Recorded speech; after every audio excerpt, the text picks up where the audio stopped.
तो हम आपके पास भी ॐ अज्ञानतिमिरान्धस्य ज्ञानाञ्जनशलाकया चक्षुरुन्मीलितं येन तस्मै श्रीगुरवे नमः। मूकं करोति वाचालं पङ्गुं लङ्घायते गिरिं यत्कृपातमहं वन्दे श्रीगुरुं दीनतारिणम्। नमां विष्णुपादाय कृष्णप्रेष्ठाय भूतले श्रीमते भक्तिवेदान्त स्वामिनीति नामिने नमस्ते सरस्वती देवे गौरवाणी प्रचारिणे निर्विशेष शून्यवादी पाश्चात्यदेशतारिणे जय श्री कृष्ण चैतन्य प्रभु नित्यानंद श्री अद्वैत गदाधर श्रीवासादि गौर भक्तवृंद। हरे कृष्णा कृष्ण कृष्ण हरे हरे हरे राम राम राम हरे हरे। गुरवे गौरचंद्राय राधिकाय तदालय कृष्णाय कृष्ण भक्ताय तद्भक्ताय नमो नमः।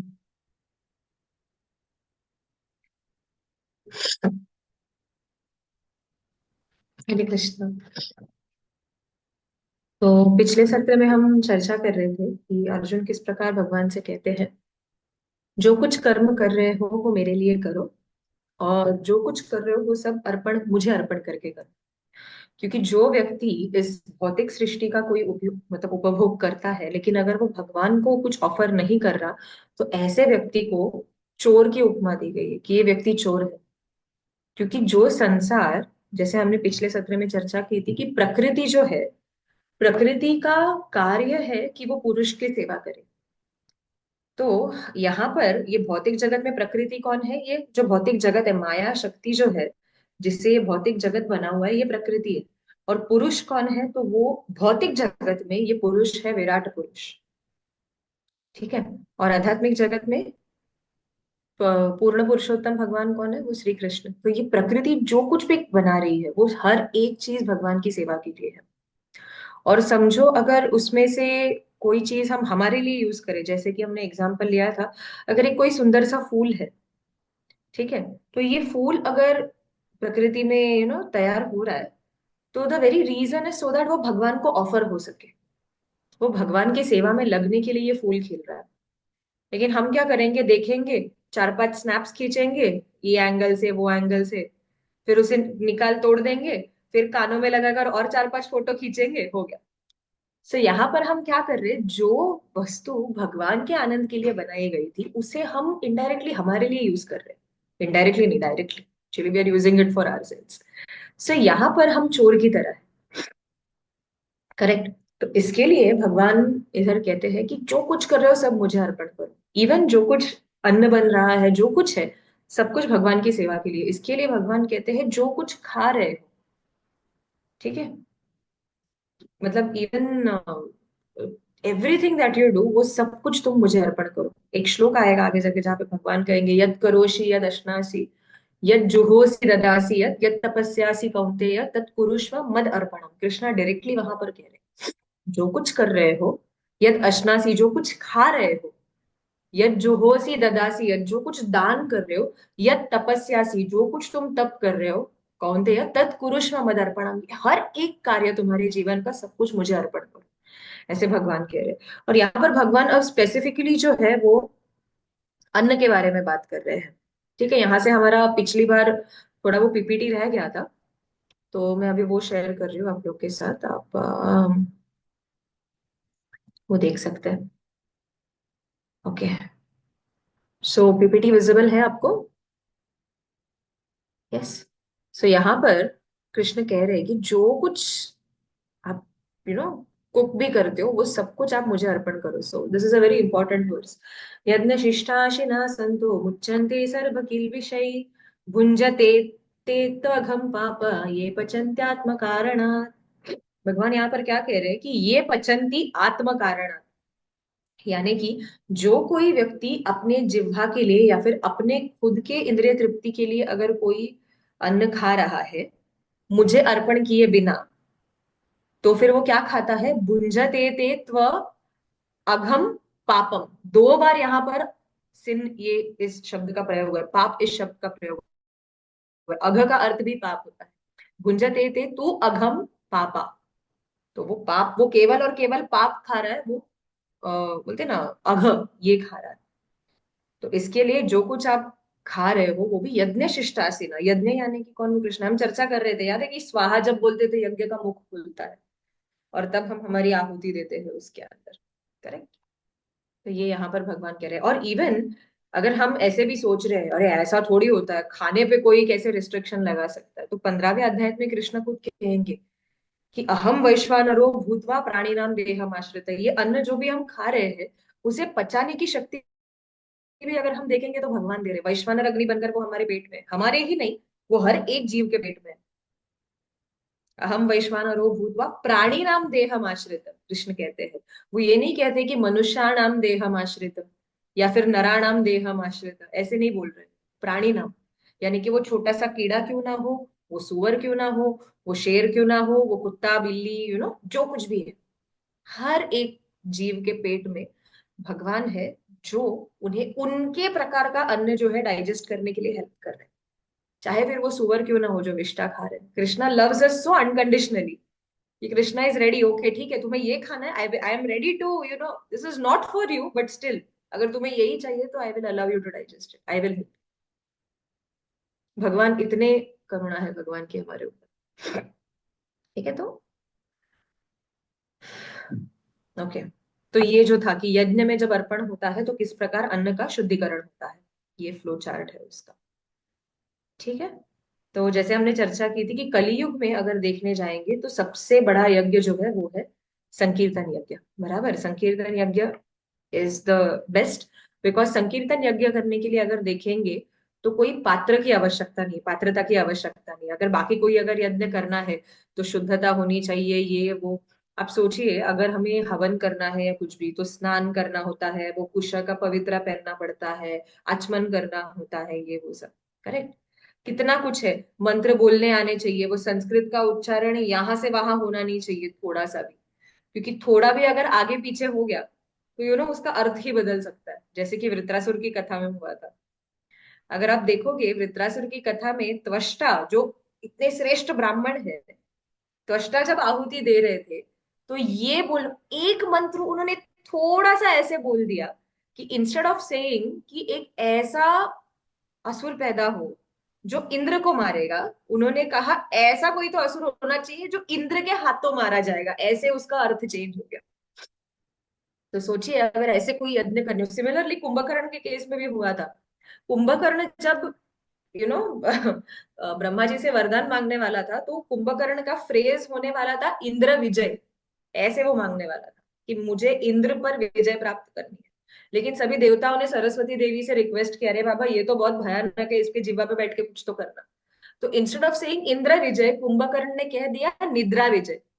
वो इंद्र का निद्रा हो गया। एंड 6 महीने ब्रह्मा जी ने इमीडिएटली तथास्तु कह दिया। सो दिस इज व्हाट हैपेंस कि छोटा सा भी अगर आगे पीछे हो गया तो गड़बड़ हो जाएगा पूरे यज्ञ।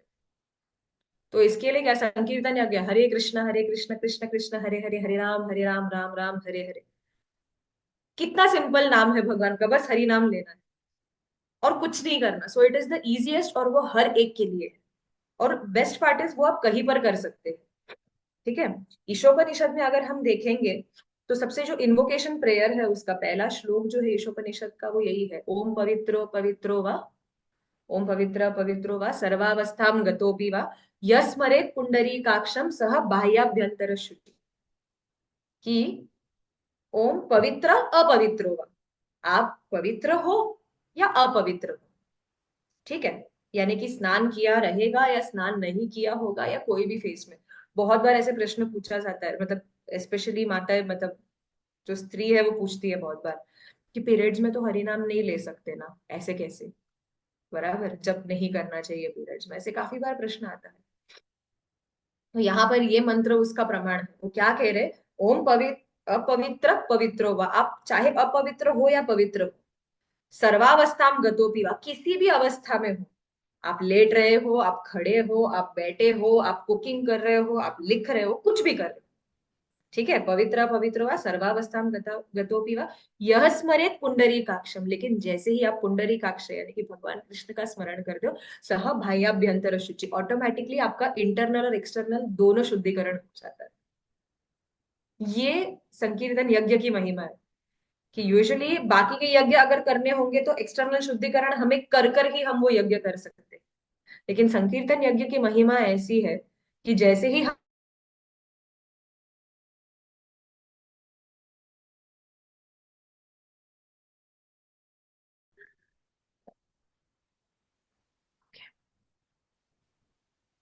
हाले लाइट आ गई फिर से। चलो, सो क्लियर है, ऑडियो वीडियो दोनों क्लियर है? ओके, चलो। तो यहाँ पर भगवान कह रहे हैं कि या तो हरिनाम की महिमा ऐसे है कि एक्सटर्नल और इंटरनल दोनों शुद्धिकरण अपने आप हो जाता है, हमें उसके लिए कुछ अलग से करने की जरूरत नहीं। ठीक है। तो अब कृष्ण यहाँ पर कह रहे हैं कि ये यज्ञ करने के पीछे क्या कारण है, भगवान इतना यज्ञ के ऊपर क्यों एम्फेसाइज कर रहे हैं। ठीक है, और अन्न और यज्ञ ये दोनों कैसे इंटरकनेक्टेड है ये भगवान बता रहे हैं। अन्नात् भवन्ति भूतानि पर्जन्यादन्न संभव, यज्ञात् भवति पर्जन्यो यज्ञ कर्म समुद्भव। तो भगवान क्या कर रहे हैं कि अन्न जो हम खाते हैं, हम जो कुछ अन्न खाते हैं आयुर्वेद के हिसाब से अगर देखने जाएंगे, तो हम जो कुछ अन्न खाते हैं तो वो 7 धातुओं में परिवर्तित होता है। ठीक है, सप्त धातु बोलते हैं उसे हमारे शरीर में जाने के बाद। जो डाइजेशन के बाद हम इंग्लिश में यूजुअली कहते हैं ना, काइम एंड काइल बनेगा उसका, फिर वो इंटेस्टाइन में जाके अब्सॉर्ब होगा एंड एवरीथिंग। तो उसी चीज को अगर हम देखेंगे आयुर्वेदा के हिसाब से, वो कहते हैं रक्त, सबसे पहले हम अन्न जब खाते हैं तो रक्त रस मांस मेध अस्थि मज्ज, सॉरी, रक्त रस मांस मज्ज मेध अस्थि और शुक्र, ऐसे 7 धातु तैयार होते हैं। ठीक है। तो जो लास्ट धातु है दैट इज शुक्र, जिसको हम इंग्लिश में गैमीट्स बोलते हैं। ठीक है, जो स्पर्म एंड ओवम तैयार होता है, जिससे आगे और प्रजनन होता है, तो ये शुक्र धातु होता है। तो भगवान यहाँ पर क्या कह रहे हैं कि अन्नात भवंती भूतानी, जो अन्न हम खा रहे हैं उसी से अल्टीमेटली शुक्र तैयार हो रहा है, और उस शुक्र में से एक नया जीवात्मा जन्म देगा। बराबर। सो अन्न खाने से वाया अन्न हमारे अंदर कोई जीव जो है वो प्रवेश करता है, ये भगवान यहाँ पर कह रहे हैं। सो एक हिसाब से अगर हम देखेंगे जितने भी जीव मेंटेन हो रहे, life is maintained because of अन्न। ठीक है। सो अन्नात भवंती भूतानी, अन्न से जीव जो है वो बनते हैं। तो अन्न किससे बनता है? पर्जन्याद अन्न संभव, अन्न जो है वो बारिश से बनता है, क्योंकि जब बारिश गिरती है, जब वर्षा होती है, उसमें से अन्न तैयार होता है। करेक्ट। तो वर्षा कहाँ से आती है? यज्ञात भवति पर्जन्य, यज्ञ जब हम करते हैं तो उससे बारिश होती है। हमने चर्चा की थी वाजपेय यज्ञ करना होता है यूजुअली वर्षा के लिए। ठीक है। और यज्ञ जो है वो कब ठीक से हो पाएगा? यज्ञ कर्म समुद्भव, जब भगवान ने जो 4 वर्ण तैयार किए हैं उसके हिसाब से जब सभी वर्णाश्रम धर्म ठीक से चल रहा है, उस समय यज्ञ जो है, आई मीन जो ये वर्णाश्रम धर्म ठीक से चलेगा, हर एक व्यक्ति अपने अपने कर्म उसी नियत, मतलब ठीक से करेगा, इस चीज को लेकर कि भगवान इससे संतुष्ट हो, तब जाकर ये पूरा साइकिल जो है वो बराबर अपनी जगह पे रहेगा। इसके लिए आप देखेंगे पहले के जमाने में, मतलब अगर हम रामायण भी पढ़ेंगे महाभारत भी पढ़ेंगे, तो ऐसा कभी होता नहीं था कि अरे बारिश हो ही नहीं रही, यू नो। एंड इनफैक्ट ऐसे कहा गया है, रामायण में 2 केसेस आते हैं जब वर्षा नहीं हो रही। एक होता है जब दशरथ महाराज के जो मित्र होते हैं, ठीक है, उनके यहाँ पर बहुत समय से बारिश नहीं होती, रोमहर्षा ऐसा कुछ तो नाम होता है, जैसे ये नाम भूल रही हूँ उनका। तो यहाँ पर इनके राज्य में जब वर्षा नहीं होती रहती, तो तब उनके मंत्रियों से जब वो चर्चा करते हैं तो वो कहते हैं कि आप एक काम कीजिए, ऋष्यशृंग मुनि को यहाँ पर लेकर आइए, और जैसे ही वो आपके राज्य में पैर रखेंगे वैसे तुरंत वर्षा शुरू हो जाए। ये एक प्रसंग आता है। दूसरा प्रसंग आता है कि जब दशरथ महाराज राज्य कर रहे थे, ये राम जी के जन्म के बहुत पहले की कथा है। जब दशरथ महाराज का राज्य चल रहा था तो एक बार ऐसे हुआ कि 12 वर्ष तक वर्षा नहीं हुई। लेकिन वाल्मीकि रामायण में ये वर्णन आता है 12 वर्ष तक वर्षा नहीं हुई, लेकिन फिर भी अयोध्या के जितने भी वासी थे किसी को भी फील नहीं हुआ कि अरे बारिश नहीं गिरा। क्यों? क्योंकि इरिगेशन सिस्टम इतना स्ट्रांग था, रेन वाटर हार्वेस्टिंग वगैरह जो बोलते हैं ना, वो इतना स्ट्रांग था कि 12 साल तक उन्हें फील ही नहीं हुआ कि अरे हमारे पास पानी की कोई कमी। 12वां साल जैसे जैसे खत्म होने आया वैसे उनको थोड़ा फील होने लगा, अरे बारिश नहीं गिर रही है, बहुत टाइम से पानी थोड़ा थोड़ा कम लग रहा है। तब दशरथ महाराज ने अपने मंत्रियों के साथ जब चर्चा की, तो उस समय पता चला कि शनिदेव की दृष्टि थी राज्य पर, इसके लिए वर्षा नहीं हो रही। तो दशरथ महाराज अपनी सेना को लेकर शनिदेव पर आक्रमण करने चले, ऐसे हुआ। और शनिदेव ने जैसे ही दशरथ महाराज के पास देखा, तो शनि की दृष्टि बोलते हैं ना, वो नुकसान कराती है वो, तो दशरथ महाराज का जो रथ था वो नीचे गिरने लगा। और उस समय जटायु ने आकर दशरथ महाराज की रक्षा की थी। तो दैट वाज द प्रसंग जब जटायु और दशरथ महाराज मित्र बने। और दशरथ महाराज फिर उन्हें वचन देते हैं कि मेरा पुत्र तुम्हारा पुत्र, वो सब आगे ही कहता है। So this is what basically हमारा यहाँ पर पॉइंट ये है कि अगर हम देखेंगे, बहुत कम ऐसे प्रसंग थे कि वर्षा नहीं हो रही है। युधिष्ठिर महाराज के राज्य में तो भागवतम में वर्णन आता है कि सब कुछ, मतलब बोलते हैं ना, धरती भी राजा को कर दे रही। ऐसे भागवतम में वर्णन है कि धरती भी इतने सारे धान्य प्रोड्यूस कर रही थी कि वो युधिष्ठिर महाराज को कर के रूप में प्रदान कर रही थी। समुद्र में से हीरे मोती सब मिला करते थे। ठीक है, so crops were in abundance. हीरे मोती सब समुद्र में से ये आते थे। जितने भी माइंस है, जो खान है, उसमें से सोना चांदी ये सब बहुत भर भर कर निकलता था। So that was earth's way of giving tax Yudhishthira Maharaj को। क्यों? क्योंकि कर्म समुद्भव, ये जितने भी वर्णाश्रम धर्म है उसका सब अच्छे से पालन हो। ठीक है, भगवान यहाँ पर ये हाईलाइट कर रहे हैं। तो कृष्ण ने यहाँ पर पूरा साइकिल दिया हुआ है। अन्न से जीव मेंटेन, मतलब जीव जो है वो अन्न से आते हैं। अन्न वर्षा से आता है, वर्षा जो है वो यज्ञ से आती है, और यज्ञ तब ठीक होते हैं जब वर्णाश्रम धर्म का ठीक से पालन हो रहा है। ठीक है, तो ये है कि हम जो कुछ इतना सब यूज कर रहे हैं, तो कुछ ना कुछ तो बोलते हैं ना, आउट ऑफ ग्रेटिट्यूड हमारा तो देना बनता है। तो ये जो साइकिल है सैक्रिफाइस का, दिस इज द वे जिससे धीरे धीरे धीरे धीरे व्यक्ति जो है वो आध्यात्मिक लेवल पर उनकी उन्नति हो जाएगी। वरना जब तक हमारे जीवन में ग्रैटिट्यूड नहीं रहेगा, ठीक है, जब तक एक कृतज्ञता की भावना नहीं होगी, तब तक कोई फायदा नहीं। हम यही सोचते रहेंगे, मतलब तभी एक एंटाइटलमेंट की फीलिंग आती है। अगर हम कृतज्ञ नहीं रहेंगे, वी विल एक्सपेक्ट, हाँ ठीक है, उसमें क्या बड़ी बात, आई शुड गेट दिस। और ये भाव जब आता है ना, that is when Ravan mentality. And we have seen कि रावण का राज्य किस प्रकार हो। करेक्ट। तो दुर्योधन, रावण, ये सब जो है ये एंटाइटल्ड मेंटालिटी रिप्रेजेंट, कि आई डिजर्व इट। ठीक है, ये किसी की भी चेतना नहीं होनी चाहिए।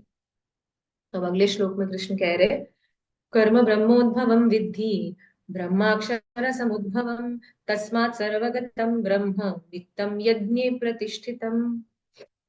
ठीक है, तो कर्म जो है वो कैसे ये कर रहा है, किस प्रकार निश्चित होता है।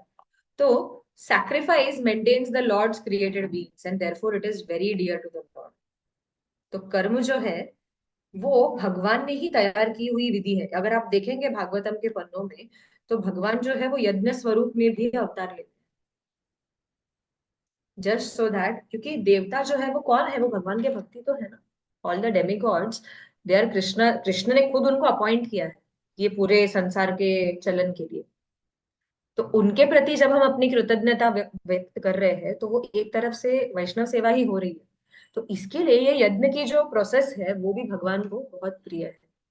ठीक है, सो एंड इट इज, हर एक व्यक्ति हर समय, वो किसी ना किसी यज्ञ में अगर हम एंगेज रहेंगे, तो हम भगवान को प्राप्त कर सकते हैं।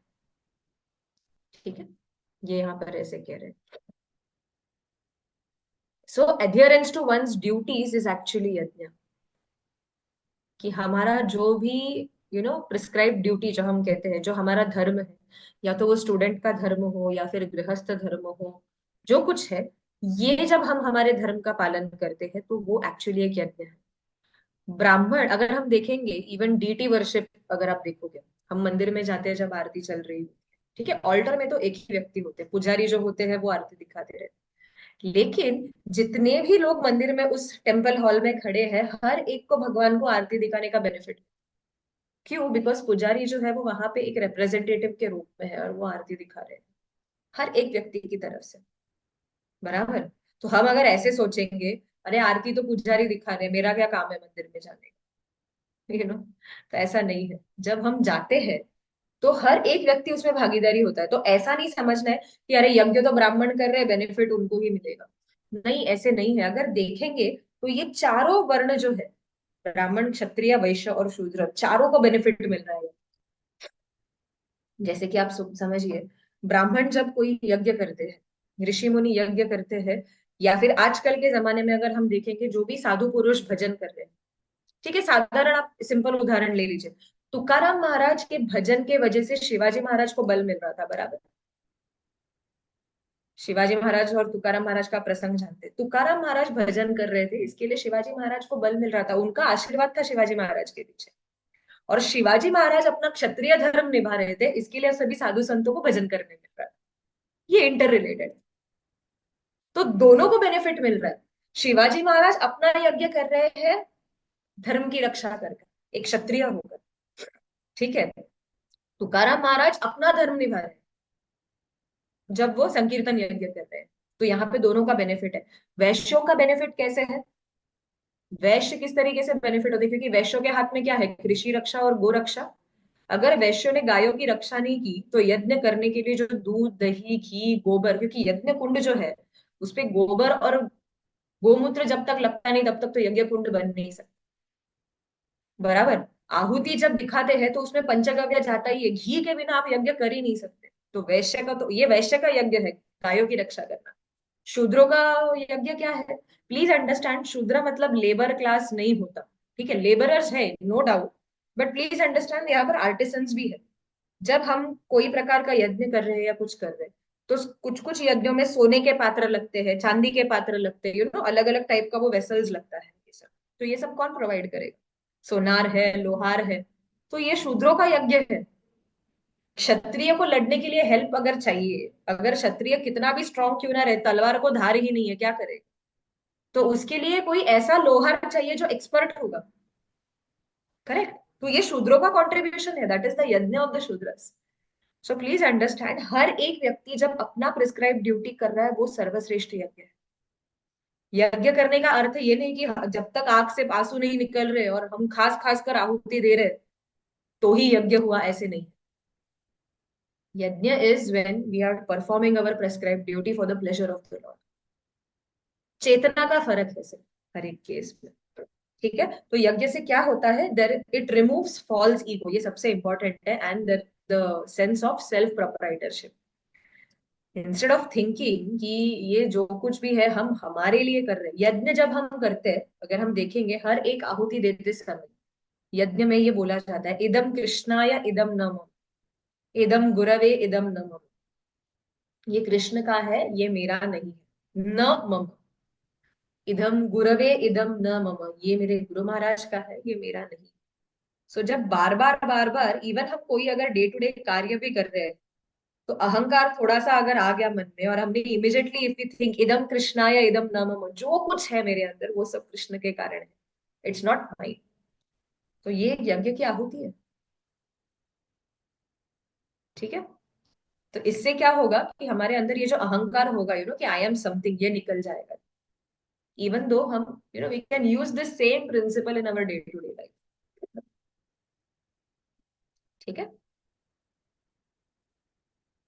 तो अभी ये एवं प्रवर्तितं चक्रम नानुवर्तयतीह य अघायुरिन्द्रिया रामो मोघम पार्थ स जीवति, ठीक है। तो ये अगर हम देख रहे हैं, भगवान परमात्मा के रूप में हर एक जीव जंतु के अंदर है, चाहे वो कैसे भी क्यों ना रहे, ठीक है। अगर हम इंद्रियों के वश में जाकर या फिर इंद्रिय तृप्ति के कार्यों में लगकर अगर हम ऐसा जीवन व्यतीत करना चाहेंगे, तो अगर देखेंगे तो मनुष्य में, अगर मनुष्य ने यज्ञ नहीं किया, ठीक है, तो इन दोनों में कुछ फर्क दिख रहा है आपको? ये जानवर में और मनुष्य में कोई फर्क नहीं है। Two legged sophisticated animal the great, याद है आपको? हमने फर्स्ट सेशन में बात किया था, अलेक्जेंडर बड़ा चोर था और एक छोटा चोर उसके टेंट में घुसता है। ये वैसा ही है, जानवर जो है एटलीस्ट, अगर हम देखेंगे जानवरों में कम से कम इतना तो सेंस होता है कि मतलब समझो अगर एक बहुत अगर धान्य का एक बड़ा सैक है जो ऐसे ही रखा गया है, चींटी आएंगे वो थोड़ा सा लेके जाएंगे, पंछी आएंगे वो थोड़ा सा खा के जाएंगे, इंसान क्या करेगा, पूरा का पूरा सैक ही उठा कर लेके जाएगा। करेक्ट, आज खाएंगे कल खाएंगे साल भर खाएंगे। तो ये जो मेंटालिटी है ना, अगर हम देखेंगे we are actually worse than animals. तो अगर मनुष्य और जानवरों में अगर कोई फर्क है, कोई डिस्टिंक्शन है हमारे अंदर, तो धर्मो हि तेषाम अधिको विशेष। याद है महाभारत का ये श्लोक था, आहार निद्रा भयमैथुनम च सामान्यमेतत् पशुभिर नराणाम धर्मो हि तेषाम अधिको विशेषो धर्मेण हीन पशु की समान। कि मनुष्य और जानवर इनको सेपरेट करने वाली, मतलब दोनों में कॉमन चीज क्या है, आहार, निद्रा, भय और मैथुन। ये दोनों कर रहे हैं, जानवर भी कर रहे हैं मनुष्य भी कर रहे हैं। खाली फर्क इतना है, मनुष्य जो है वो थोड़े सोफिस्टिकेटेड तरीके से करे। लेकिन मनुष्य को ऐसा, ऐसी कौन सी चीज है जो मनुष्यों को जानवरों से अलग करती है, धर्मो ही तेषाम अधिको विशेषो। मनुष्यों के लिए धर्म ये जो है ये एक अधिक विशेष चीज है। तो धर्मेण ही ना पशु भी समान। जो व्यक्ति इस धर्म का पालन नहीं करता तो वो पशु की तरह ही है। वही चीज यहाँ पर भगवान इस श्लोक में कह रहे हैं कि अगर हम वो नहीं करेंगे तो हम वही पाप कमा रहे हैं। प्रभुपाद कहते हैं we are living the lives of hogs and dogs, इस तरीके से प्रभुपाद का ये स्टेटमेंट है। So this is living a hog and dog life. अगर हम यज्ञ नहीं कर रहे, अगर हम हमारे सभी कार्यों को भगवान की सेवा में नहीं लगा रहे, और इसके लिए क्या होगा, हम धीरे धीरे, बेसिकली जो व्यक्ति है वो धीरे धीरे धीरे धीरे तमोगुण में गिरते जाएगा। ठीक है। एक श्लोक आता है, ऊर्ध्वम गच्छति सत्वस्था मध्ये तिष्ठन्ति राजसा। ठीक है।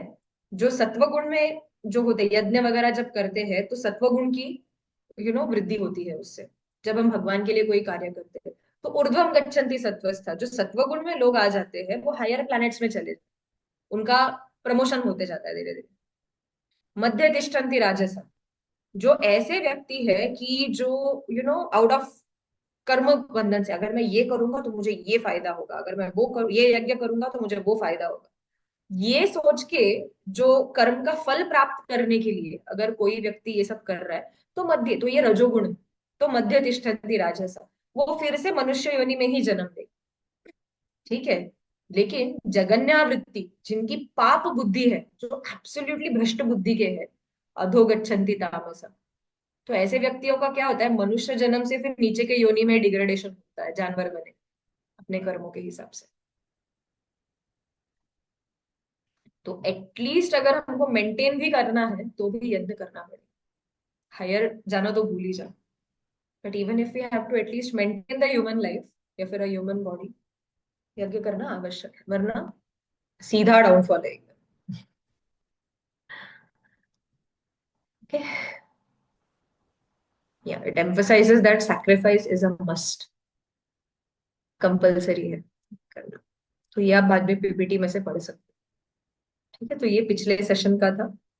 तो अब अगले सत्र में अगर देखेंगे तो कृष्णा यहाँ पर चर्चा कर रहे हैं कि किस प्रकार अभी भगवान ने अर्जुन को ये सब कुछ समझाया, लेकिन अब भगवान अर्जुन से क्या कह रहे हैं कि अर्जुन तुम ये सब अभी तो सुन रहे हो, करेक्ट, तो जस्ट डू वन थिंग, जो कुछ तुम मेरे से सुन रहे हो वो हर एक चीज को तुम अपने जीवन में इम्प्लीमेंट करो और दूसरों के लिए आदर्श बनो।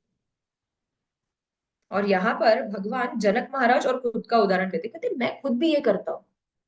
मैं खुद, अगर आप देखेंगे कृष्णा बुक में एक चैप्टर है जहाँ पे कृष्णा के डेली एक्टिविटीज बताए गए। भगवान रोज सुबह ब्रह्म मुहूर्त पे उठते थे, कृष्णा खुद, जस्ट थिंक अबाउट इट, जो पूर्ण पुरुषोत्तम भगवान है कृष्ण खुद ब्रह्म मुहूर्त पे उठते थे, स्नान करेंगे, दान करते थे, फिर मेडिटेट करते थे, वो अपने आप के ऊपर, बिकॉज वो तो भगवान है, हम उठ के हमारे अपने आप के ऊपर मेडिटेट नहीं करना चाहिए, हमें भगवान के ऊपर मेडिटेट करना चाहिए, बट कृष्णा इज लॉर्ड, तो just to set an example वो अपने आप पर मेडिटेट, क्योंकि वो स्वयं भगवान है। यहाँ तक ये भी कहा जाता है, मैंने बहुत सीनियर डिवोटीज को ये कहते हुए सुना कि कृष्ण खुद राम कथा सुनते थे, रामायण सुना। So this shows that we have to study the shastra, we have to hear shastras continuously. So यहाँ पे कृष्ण ये कह रहे हैं कि हमें हमारे जितने भी क्या बोलते हैं, जो भी हमारे नियत कर्म है, वो सब कुछ करना है एक ड्यूटी बोलकर, जिस प्रकार भरत महाराज ने राज्य को संभाला। करेक्ट। राम जब नहीं थे तो भरत महाराज ने ये नहीं कहा कि नहीं नहीं मैं तो राजा बन ही नहीं सकता, और अयोध्या को वैसे ही छोड़ दिया। उन्होंने राजा होने के सारे कर्तव्य निभाए, लेकिन वो हर एक से अनासक्त थे। उन्होंने राज्य का उपभोग कभी किया नहीं। तो यही प्रवृत्ति जो है वो हमें हमारे डे टू डे जीवन में रखी। ठीक है। तो that is what be detached but still be dutiful. तो इसी को कहते हैं निष्काम कर्म। ओके। तो भगवान अब यहाँ पर कह रहे, यस्त्वात्मरतिरेव स्यात् आत्मतृप्तश्च मानवः आत्मन्येव च सन्तुष्टस्तस्य कार्यं न विद्यते। तो कृष्ण यहाँ पर ये कह रहे हैं कि यस्तु आत्मरतिरेव स्यात् आत्मतृप्तश्च मानव, आत्म को ये जो है ये तृप्ति प्रदान करेगा जब हम भगवान के लिए कार्य करें। तो उससे क्या क्या बेनिफिट्स होते हैं यज्ञ करने से। ठीक है। आत्मन्येव च संतुष्टस्तस्य कार्यं न विद्यते। ठीक है, क्योंकि ये कार्य ऐसे जो होंगे वो हमें बंधन में नहीं फंसाएंगे, जो कुछ हम भगवान के लिए कर रहे हैं। ठीक है। और उल्टा वो करने से हमें संतुष्टि ज्यादा मिलेगी। अगर हम हमारे खुद के लिए कार्य कर रहे थे तो प्रॉफिट हुआ लॉस हुआ कंटिन्यूअस, उसके अंदर ही मन जो है वो विचलित होता रहेगा। लेकिन जब भगवान अर्जुन को भी जब वो गीता का प्रचार कर रहे थे तो उन्होंने वही कहा कि तुम सिर्फ कर्म करो, युद्ध जीतोगे हारोगे ये मत सोचो। युद्ध तो तुम्हें करना ही है, ये सोचो कि तुम कैसे युद्ध करोगे और किस प्रकार विजयी होने का प्रयास कर सकते। जीतना नहीं जीतना वो तुम्हारे हाथ में नहीं। तो इससे क्या होगा, यदि तुम सफल हुए तो पृथ्वी पर उपभोग करोगे, राज्य करोगे। और अगर तुम असफल हो गए, धीर गति को प्राप्त हो गए, तो स्वर्ग में जाकर उपभोग करोगे, क्योंकि दोनों तरफ से तुमने अपना कर्तव्य किया हुआ है मुझे संतुष्ट कर। बराबर। लेकिन अगर अर्जुन समझो खुद के लिए युद्ध जीत रहा था, तो जस्ट दुर्योधन का माइंडसेट देखो। एक एक जैसे जैसे दुर्योधन के योद्धा मारे जा रहे हैं। Just think about it.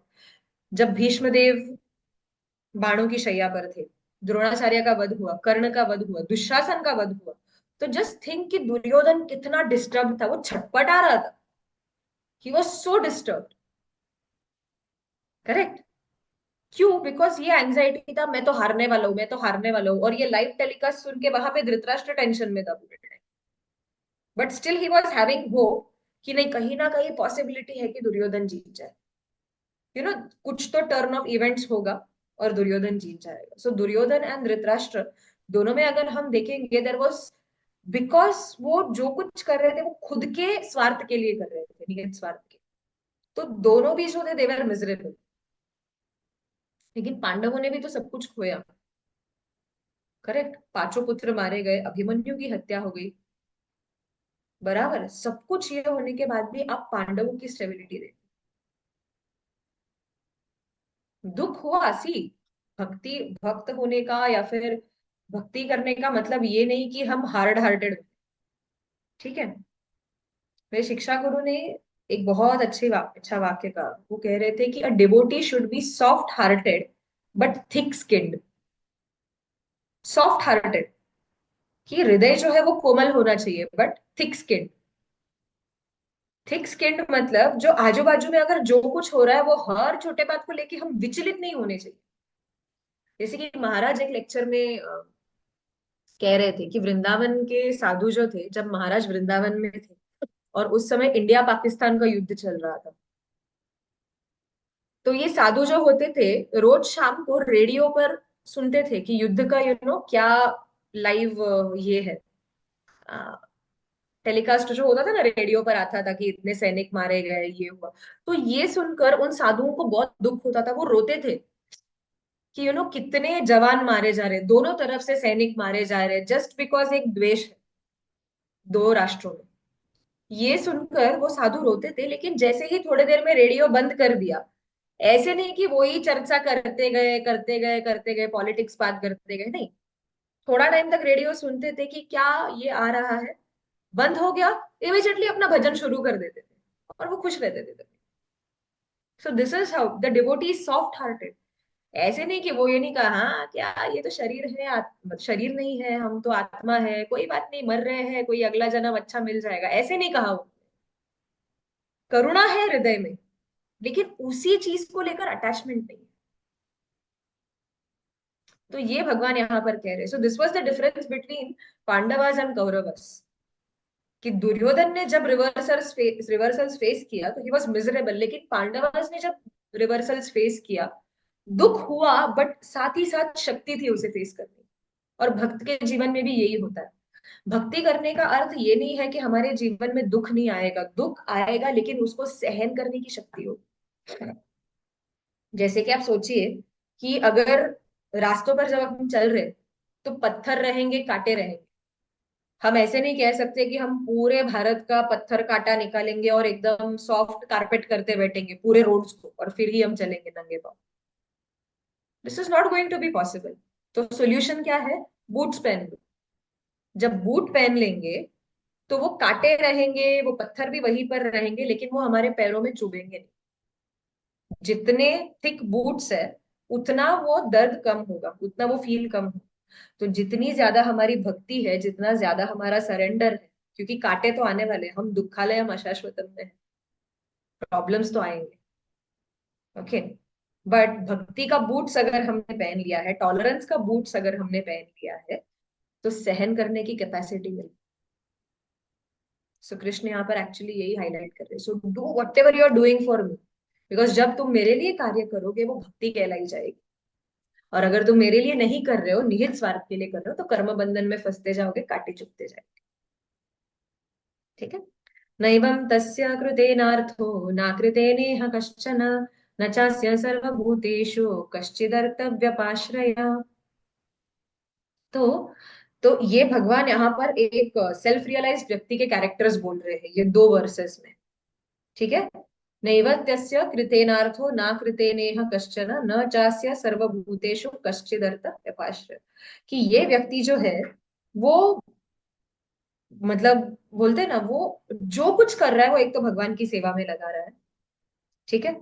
और जो कार्य कर रहा है उसमें से ऑटोमेटिकली जो पाप है वो निकलते जा रहा है, because everything is done for the service of the Lord. अभी जैसे कि साधारण व्यक्ति अगर हम भी दाल चावल रोटी सब्जी खाएंगे, साधारण व्यक्ति को ही खा रहा है और हम खा रहे हैं। ठीक है। तो डिफरेंस क्या है? भले ही वो वेजिटेरियन खा रहे हैं, लेकिन उसमें पाप का अंश है। क्योंकि वृक्ष क्यों ना हो, आपने कहीं ना कहीं एक पेड़ को मार कर काट कर खाया, क्योंकि उसमें भी तो जीव होता है। करेक्ट। लेकिन जब आप प्रसाद ऑफर करके खाते हो, तो ये जो बेसिक कार्य का ये है, पाप कर्म है, वो निकल जाता है। वायलेंस के बिना हम सरवाइव कर ही नहीं सकते, दैट इज ट्रू। क्योंकि जब सांस ले रहे हैं तो करोड़ों करोड़ों बैक्टीरिया है यहाँ पर हवा में, कितने सारे मर रहे हैं, तो सांस लिए बिना रहेंगे क्या? ऐसे तो हो नहीं सकता। तो जो कुछ कर रहे हैं, so the thing is minimal violence करना, कम से कम वायलेंस में अपने शरीर को सस्टेन करना, और जो कुछ कर रहे हैं वो भगवान को अर्पण करना। दिस ऑल्सो मीन्स कि शरीर को मेंटेन कर रहे हैं तो शरीर का हर एक अंग जो है वो भगवान की सेवा में लगा। जैसे कुलशेखर आழ்वार कहते हैं कि जिह्वे कीर्तय केशवम मुररिपुम चेतो भज श्रीधरम पाणी द्वंद्व समर्चयाच्युत कथा श्रोतद्वयत्वं शृणु कृष्णं लोकयलोचनद्वय हरेर्गच्छाङ्घ्रि युग्मालयं जिघ्रघ्राण मुकुंद पाद तुलसी मूर्धन्य माधोक्षज। कि जिह्वा से केशव का कीर्तन करो, जिह्वे कीर्तय केशवम, मुररिपुम चेतो भज, चेतना से मुरारी की पूजा करो। ठीक है। श्रीधरम पाणी द्वंद्व समर्चय, श्रीधर भगवान को अपने दोनों हाथों से उनकी अर्चना करो। अच्युत कथा श्रोतद्वयम त्वम शृणु, अच्युत के कथा को अपने दोनों कानों से सुनो। कृष्णम लोकय लोचन द्वय, अपने दोनों आंखों से कृष्ण के रूप का दर्शन करो।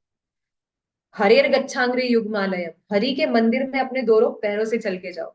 जिग्र घ्राण मुकुंद पाद तुलसी, अपने नाक से भगवान विष्णु मुकुंद के पैरों के तुलसी को आप सूंघ सकते हो। और मूर्धन नमादोक्षजम, और ये जो सर है वो अः अधोक्षज भगवान के सामने आप नतमस्तक हो। तो हो गया, हर एक अंग को हम भगवान की सेवा में लगा रहे हैं, जो कुछ कार्य कर रहे हैं वो भगवान की सेवा में। इसका क्लासिकल एग्जाम्पल अगर हम देखेंगे तो अम्बरीश महाराज है भागवतम में।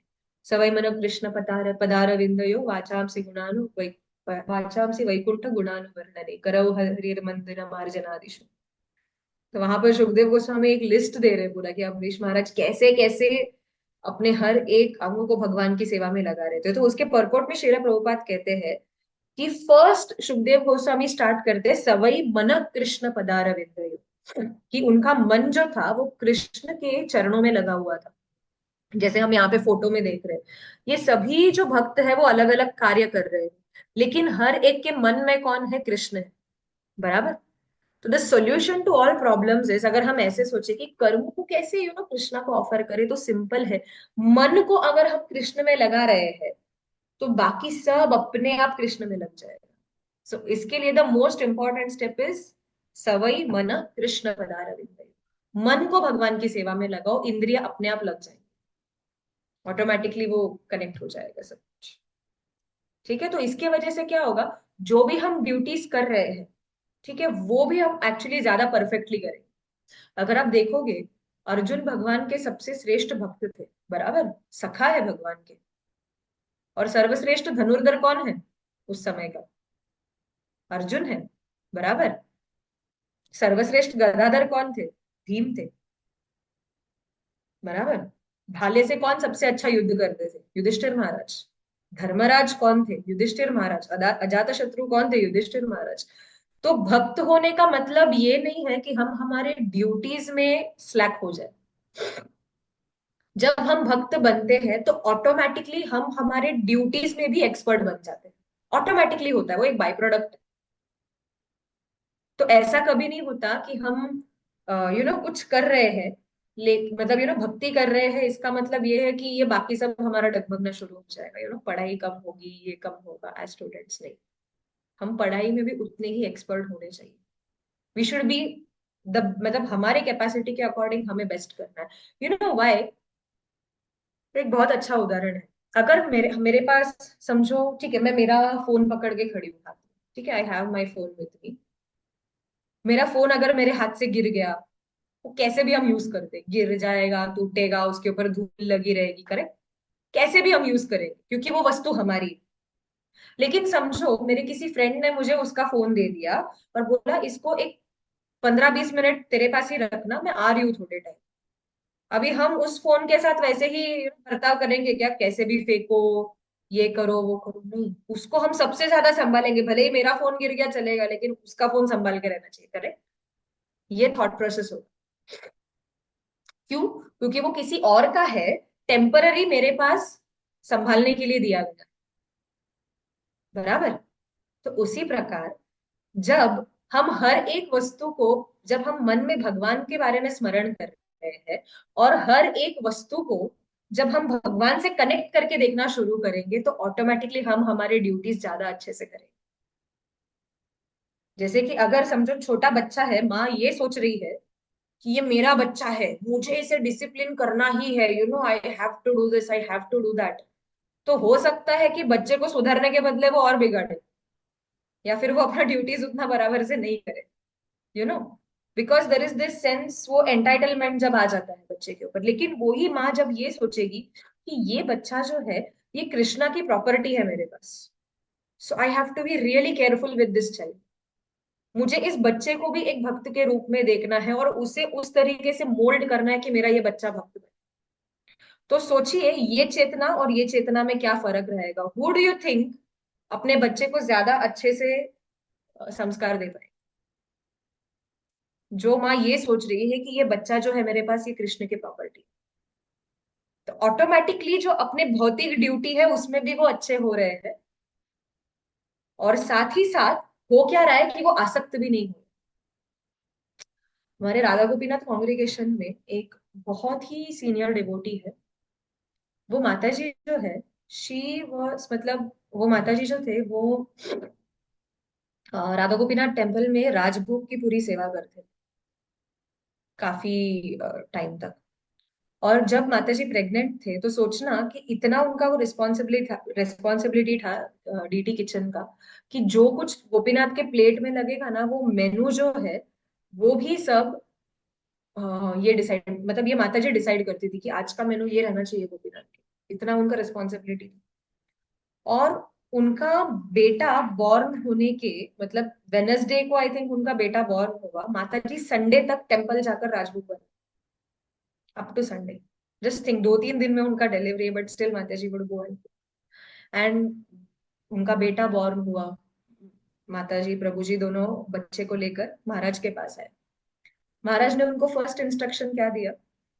From now on this child is your deity, अगले 15 साल सेवा के लिए नहीं आना। 15 years, सोचना इतना बड़ा सेवा, and Maharaj is telling 15 years you have to take care of this child, because ये आपकी ड्यूटी है। And today if you see both of them, वो बच्चे का और वो माता जी का बॉन्डिंग इतना स्ट्रांग है, दोनों साथ में मिलके डीटी वर्शिप करते हैं and they are amazing at deity worship, दोनों भी, even there sun and Mata जी।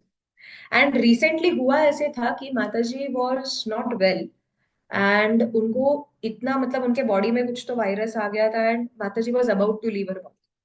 किसी भी मोमेंट पे माता जी अपना शरीर छोड़ सकती थी, ऐसे हालत था।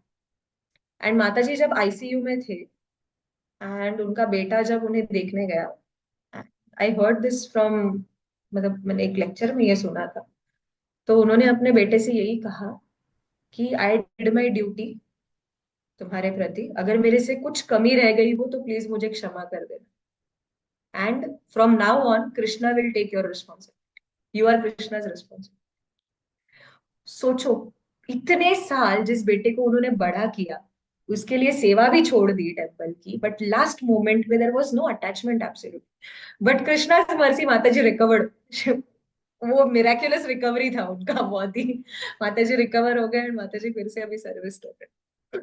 बट दिस वाज, इसमें से कितना लर्निंग है एक्चुअली। अगर ये श्लोका जब मैं पढ़ रही हूँ ना पूरा, तो मुझे माता जी का याद आ गया, स्टार्टेड रिमेम्बरिंग माता जी। जस्ट थिंक अबाउट इट कि उन्होंने अपना गृहस्थ ड्यूटीज भी परफेक्टली निभाया, मटेरियल ड्यूटीज भी, और साथ में स्पिरिचुअल ड्यूटीज भी कितने अच्छे से कर रहे हैं, स्पिरिचुअल लाइफ भी। And at the same time she was not attached at the end. ऐसा है कि आप शरीर छोड़ने वाले, लेकिन अटैचमेंट नहीं है बिल्कुल, क्योंकि मैंने मेरा बेस्ट किया हुआ है, डन माई बेस्ट। कृष्णा तुमने जो मुझे दिया है, मैंने उसको, आई डिड माई ड्यूटी, तुमने मुझे जो कुछ प्रदान किया उसके, now I want to surrender to you, बस अभी आप ध्यान। This happens when we do everything for Krishna. हमारा किसी के ऊपर डिपेंडेंसी नहीं होता, किसी के ऊपर भी नहीं।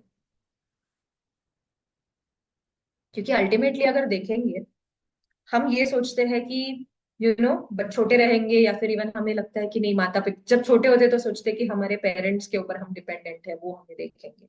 जब विवाह हो जाता है तो ये सोचते हैं कि स्पाउस के ऊपर डिपेंडेंसी होती है, हस्बैंड का वाइफ के ऊपर, वाइफ का हस्बैंड के ऊपर।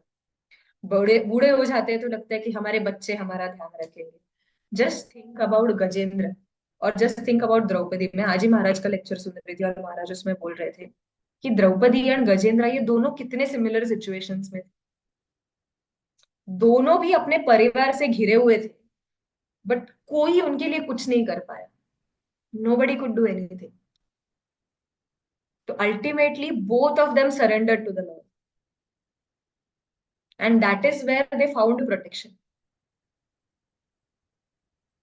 तो अनासक्त होने के वजह से एक्चुअली होता यह है, जब हमारे अंदर कोई आसक्ति नहीं होती तो ये डिपेंडेंसी भी कम हो जाती है। We depend only on the Lord.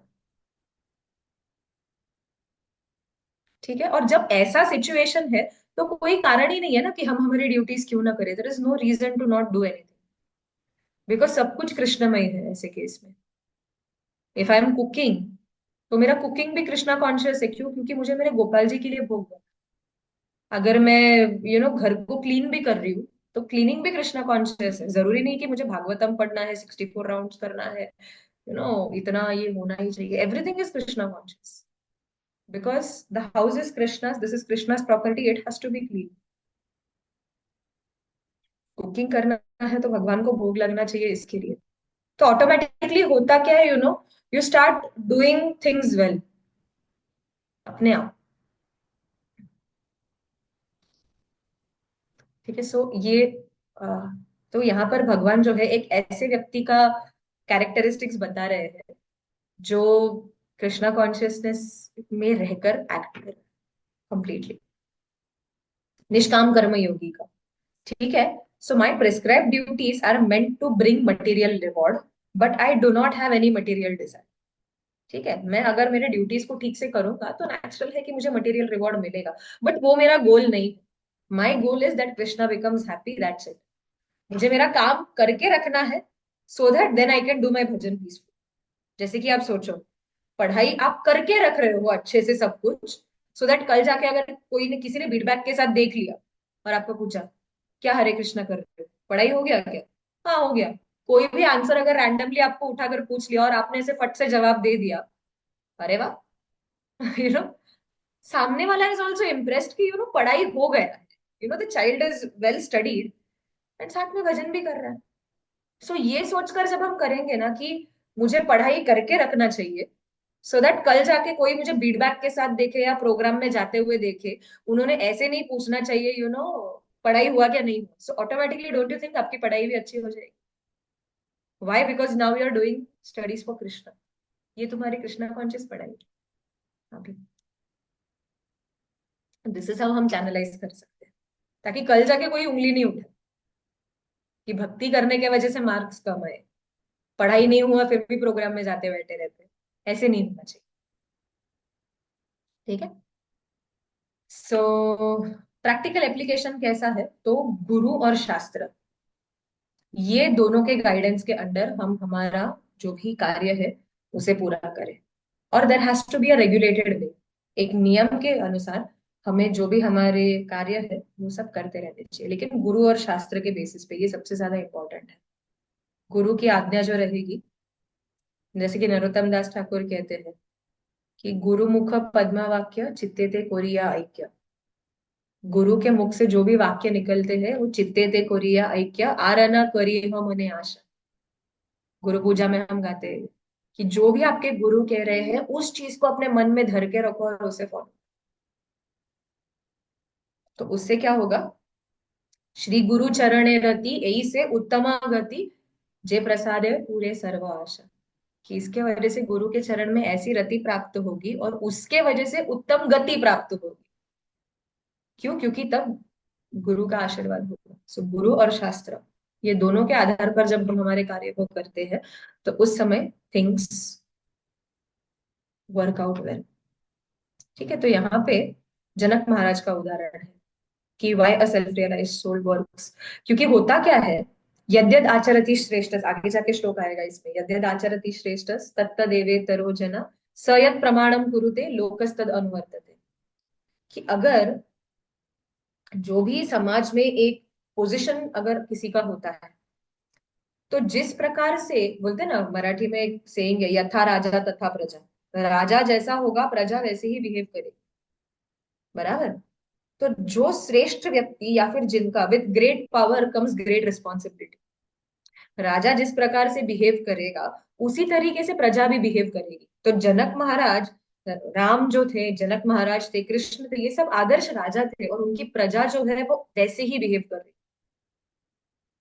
बराबर, इतना तक राम जी ने तो इतना आदर्श राज्य का स्थापना किया कि जब एक व्यक्ति ने, एक धोबी, जब वो ये कह रहा है कि बोलते हैं ना कि हमारा राजा ऐसा है कि पत्नी 1 साल तक किसी और के यहाँ रही ना, रावण के साथ थे सीता मैया, तो उन्होंने अपना लिया, लेकिन मैं मेरी पत्नी को नहीं अपनाऊंगा, मैं तो कोई राम नहीं हूं। ये एक वाक्य के बलबूते पर राम ने सीता मैया का त्याग किया। सोचिए कि राजा का आदर्श होना कितना आवश्यक था, मतलब दैट इज वाई राम ने सीता मैया को त्याग किया, सिर्फ एक धोबी का ऐसे ही कुछ एक वाक्य किसी गुप्तचर ने सुन लिया इसके लिए। तो इतना राम जी ने उस राजा के आदर्श को मेंटेन किया, जनक महाराज ने वो आदर्श मेंटेन किया। तो इसके लिए यहाँ पर कृष्ण एक और कारण है कि अर्जुन को जब वो कह रहे हैं कि युधिष्ठिर महाराज राजा बनने योग्य है, तो वो इसके लिए नहीं क्योंकि वो ज्येष्ठ कुरु है, क्योंकि सभी भाइयों में वो सबसे बड़े थे, वो ये रीजन नहीं था। सोचो अगर दुर्योधन राजा बनेगा, और दुर्योधन एक ऐसा व्यक्ति है जिसने द्रौपदी को भरी सभा में लाया खींचकर और वस्त्रहरण का आदेश दिया, और अगर ऐसा व्यक्ति राजा बनेगा तो प्रजा कैसी होगी? प्रजा भी वही करेगी जो राजा ने किया है। क्यों? क्योंकि अगर हमारा राजा ऐसे कर सकता है तो हम क्यों नहीं कर सकते? और दुर्योधन इस पर रोक डालता था? नहीं, क्योंकि खुद ने भी किया हुआ है। तो उसके लिए नारी के संरक्षण के लिए अगर हम देखने जाएंगे, युधिष्ठिर महाराज का राजा होना काफी आवश्यक था। ठीक है। तो इसके लिए कृष्ण कह रहे हैं कि बिकम एन एग्जाम्पल। तो जिस प्रकार जनक महाराज सभी लोगों के लिए एक उदाहरण बने, जिस प्रकार मैं स्वयं लोगों के लिए एक उदाहरण सेट कर रहा हूं, हे पार्थ तुम भी एक उदाहरण। ठीक है।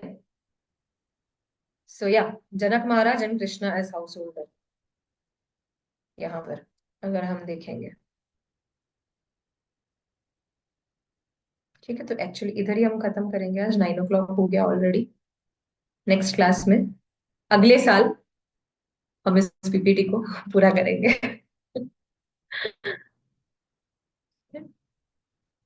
तो basically we have to be ideal. ताकि अभी कैसा होगा, अभी आप जब कॉलेज जाते हैं, चार लोग आपको देखते हैं कि गले में कंठी है, तिलक है, ये कुछ तो चैंटिंग करते रहते हैं। तो नेचुरल है कि आपसे एक एक्सपेक्टेशन होगा कि ये लोग कैसे परफॉर्म कर रहे हैं पढ़ाई में, क्या कर रहे हैं, इनका बिहेवियर कैसा है। तो उस समय हमारी रिस्पॉन्सिबिलिटी होती है कि हम एक आदर्श बिहेवियर रखें हमारा, ताकि कल जाके कोई ये ना सोचे अरे इस्कॉन के लोग ऐसे ही होते हैं, ये ऐसे कर रहा है ना, हाँ इस्कॉन का है इसके लिए ऐसे हो रहा है। ये किसी को लगना नहीं चाहिए हमारे वजह से श्रीला प्रभुपाद के मूवमेंट पर कभी कोई आंच नहीं आनी चाहिए। We should not be the reason for it. ठीक है। Thank you very